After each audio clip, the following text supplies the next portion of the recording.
Let's get to work on our rustic holiday ornament. First, we will need to find the die cut for our project from the catalog in the Makerspace. I chose a 4-inch circle for this craft, but the Makerspace has a variety of die cuts available for patron use. With our die cut selected, we will need to lay flat 3 pieces of packing tape with a sticky side facing up. After we have our tape ready, we will neatly lay our 6 craft sticks across it, ensuring that we have the sticks fitted as snugly as possible. Once our craft sticks have been taped, we will place our die cut onto the AccuCut tray, with the foam side of the die cut facing up.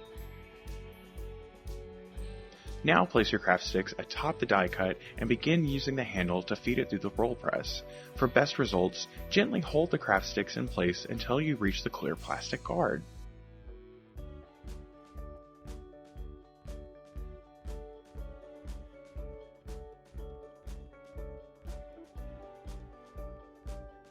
Now that we have cut out our craft sticks, we will paint the untaped side. I use 2 coats of a basic brown tempera here, dabbing it on with a slightly damp paper towel to help achieve the rustic aesthetic we desire.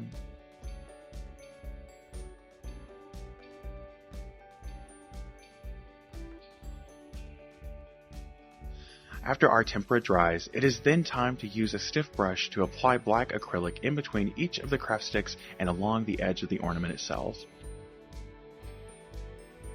As you apply the black, use a dry paper towel to very gently dab away some of the excess.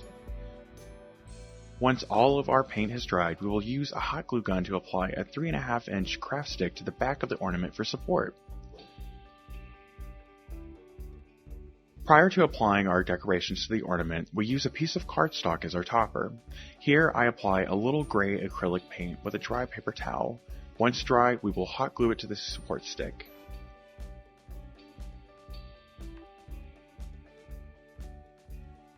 Finally, we will wrap up by applying the decorations that speak to us onto our ornament.